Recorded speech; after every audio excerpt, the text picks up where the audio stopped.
boxing voice. Now, Virgil, I just wanted to touch back on Andre Ward and one unfair, I guess, stigma that the fans have. They want Triple G, Gennady Golovkin, to move up to 168 and fight Andre Ward, but clearly, politics aside, there's still certain fights at 160 that he can make with Cotto, and, you know, you got Peter Quillen, now you got Danny Jacobs with an interim belt or a regular WBF. There's still fights there for him at 160.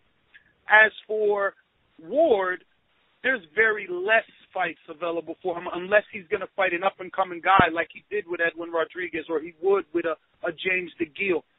Is it unfair to ask Golovkin to fight Andre Ward at 168 when he has so much more to still accomplish at that division? Well, I mean, I'm trying to figure out the difference between Golovkin standing at 160 and Andre standing at 168. He's not a light heavy. I'll give you the difference. My main reason is Ward already cleaned out the division. He did that years ago in the Super 6. Then he's took on all-comers in Chad Dawson, Carl Froch. He just fought Edwin Rodriguez. I mean, he's done everything he can unless new guys come up and make a name for themselves. But right now he's so dominant that a fight with James DeGale doesn't have much luster. Well, is it his fault that the guy? Let's look at it like this: you go to Ray Robinson, he fought LaMotta 4 or 5 times. He fought Turpin 2 or 3 times. There were rematches because these guys were willing to step up. When you go back to the era of James Toney and Roy at super middleweight, Mike McCollum and things, they fought each other with the exception of Roy and James. They fought each other twice. You know, McCallum fought Roy twice. James fought McCollum twice. Roy fought Montel twice. I mean, here's a kid with the number 2 pound for pound in the world. He's got all the trinkets. Anybody knows that if somebody beats him, it's probably one of the biggest upsets in boxing today. And nobody wants it. That's unbelievable to me. Can you imagine back in the era when McClellan was fighting Nigel Benn, Eubanks, Roy Jones, James Toney, that you had a guy up there that was sitting there like Andre Ward and they wasn't calling him out and chomping at the bit to fight him? That just wouldn't have happened in that day and time. Now we're in a different time where, you know, the promoters are protecting the fighters. They don't want to fight. They want to make these excuses about this and that and that and the other. But then the critics come along and say that he's cleaned out a division. Really? The Super 6 was several years ago. If you look at the top 10 in the super middleweight, and the top 10 says that any fighter in the top 10 is entitled to a title shot under the right circumstances. And you have eliminators. So why are we to denounce, why are we to say to Gall, and why are we to say to George Groves, who's up and coming to just fought Carl Froch, is not on par, and some of the other super middleweights. But it's okay for somebody else to fight lesser competition, and at the same time knowing good and well that you got a network situation that these fights they're talking about will not happen at this point.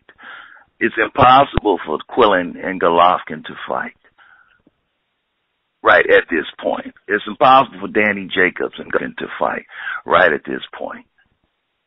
Okay, so Danny just wins the title, and they're talking about Golovkin. Now they're talking about Golovkin and Cotto, which is really a mismatch. So my thing is that until if you don't, there's nobody worthy.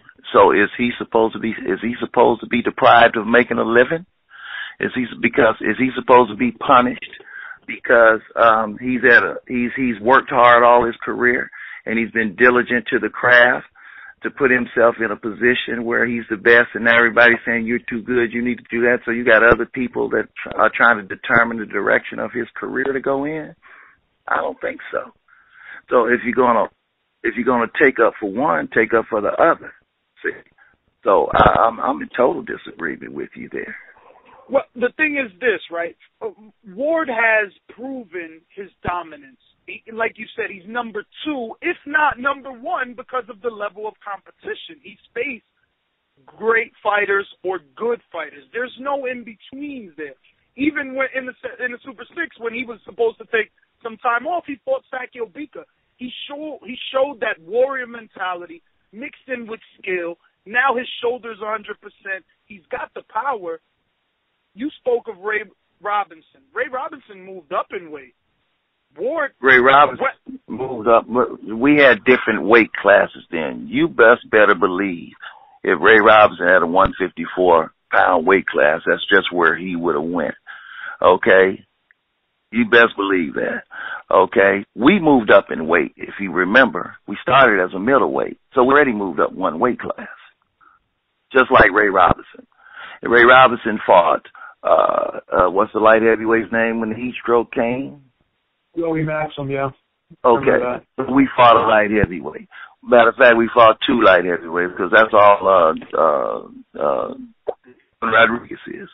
So I'm trying to find out where they say we've never moved up in weight. Yes, we have. We were a middleweight for the first 12, 13 fights. Then we moved up to super middleweight. We outgrew the middleweight division. So when it's time, it's my job to say when he's ready. It's no way that a kid who walks around at 178 and 79, 10 pounds off the weight, he's not a light heavyweight yet. Give us a couple of years when he starts getting up there in the high 80s and 90s, it's time to go. Not the way in.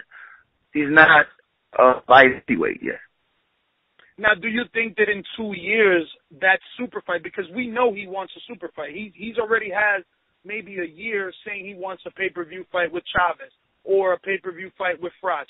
Now he's been saying he wants Golovkin. He knows he wants a super fight. Isn't the super fight to be made Sergey Kovalev, winner of Bernard Hopkins versus where is that a super fight? Okay, where's that a super fight? And out in New Jersey, Kovalev, right now, what either one of them doing to get a super fight? That's a television fight. So even Kovalov's people have said, right out of their mouth, I've heard my man on K2 said, Klimas. He says, look, we would like to get that fight to a point where it's a pay-per-view fight. These people don't want to fight for this amount when the public is demanding a fight like that it shouldn't be a pay-per-view, but it's a fight. But at the same time, what I'm saying is that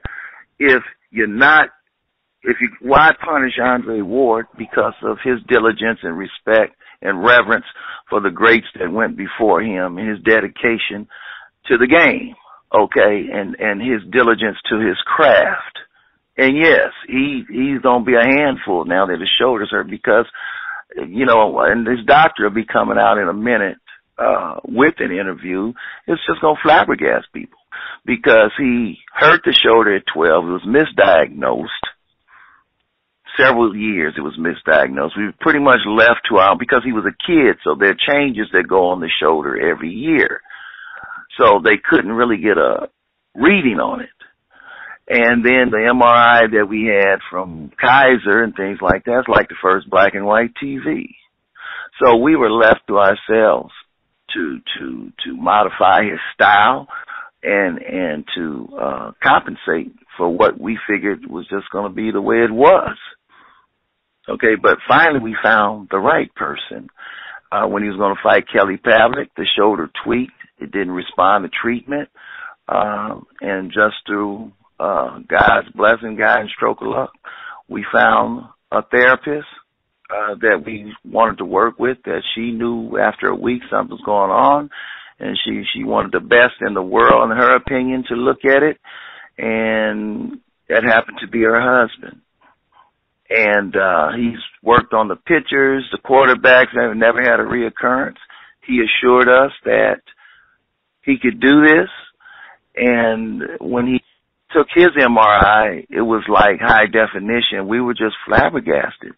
What was actually going on with the shoulder. He had a partial tear. That was from 12 years old. He had a hole in his scapula, and his protective sleeve that anchors everything together had completely slid off and over, and with scar tissue blocking it. So he was amazed that every time he got into contact that the shoulder didn't dislocate. He said, you have absolutely nothing holding this together. Nothing. I'm just amazed that this happened. That's why I say Andre Ward was specified. His time is going to come. We've never been on anybody else's timetable. We know how we got here. We know how we got here, and we know who's responsible for getting us here. So I always told him that God would heal his shoulder, and that happened. So he's in the gym now with 100% shoulder. So it's pretty academic now, because some of the things he can do now that he couldn't do, he's able to do once again now. But if you have a Chavez there in 168, you don't hear the media trying to force that fight, right? You don't hear the media trying to. We know why. Absolutely. Why? They don't want to fight Ward. They know the outcome. Ward has to challenge himself in order to prove greatness. Because why does Ward have to challenge himself? Well, because nobody. No, it's no way you can explain it. Well, listen, but why does he have to challenge himself? Because somebody else is afraid of him. I think it should be they have to challenge themselves to step up to the plate. So I'm supposed to go look for another challenge because you're afraid of me? No. This is the reason why the boxing world is moving on without him. Listen. The boxing world is a world that 2 fights, Oscar De La Hoya and Ricky Hatton, can make you a pay-per-view star. 2 fights. And that happened when, he was 30, 31? We have no control over that. What we have control over is not other people telling us what direction we should go there one day with us. Not one day. And at the same time, when these same people were saying Danny Garcia was scared of Matisse, they pushed it, and they pushed it, and they pushed it until it finally had to happen. You see, they swore up and down he was scared of Matisse. There was so many articles how he was afraid. And they pushed it and pushed it. See, these same people won't turn around and write it when it comes to Andre Ward. See? But in the meantime, just like, let's take GGG, for instance. Name me one middleweight that could beat him right now. Name me one. None. That you would pick against him. So what's the difference? But you'll say he has a right to stay down there, even though you're telling me right now that none of them can beat him. But that's only because this is boxing and we don't know what can happen. And he hasn't. Well, that's what I'm trying to tell you. Well, do you understand what you just said? That's what I'm trying to tell you. So you put a De Gaulle in there, we're minimizing De Gaulle because you never know what could happen. So what you're saying is what I'm trying to tell you. You're saying this about him, but you're not saying it about us. Because so you're saying it's slightly different because Ward has faced world-level opposition and destroyed them. Golovkin hasn't done that yet. His biggest win is Daniel Hill. That an Australian fighter who fought in Germany. It's not a Chad Dawson who had 2 fights versus Antonio Tarver, 2 fights versus Glenn Thompson, gave his first loss to Thomas Adamic, Carl Froch, who's been through the gauntlet. It's not none of the fighters with the resume of the fighters or opponents that Ward has had. Golovkin It doesn't matter. If you got other guys, you still can't slight the guys he hasn't fought. If James DeGale earns his way to be a number 1 contender, and George Groves fights his way to be up there. Anthony, they fight their way to be up there. And we never fought. Never fought them. These guys that we beat in the Super 6, they're still here, they're moving on, but there are new guys here. So, are we saying we don't fight them because they're not worthy enough, even though they're in the same positions that we're in, the same positions that the Abrahams and everybody else are in now?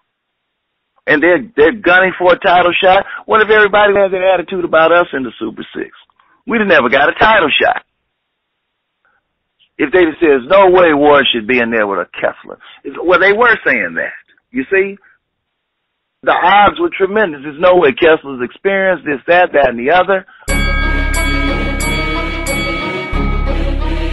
The Boxing Voice.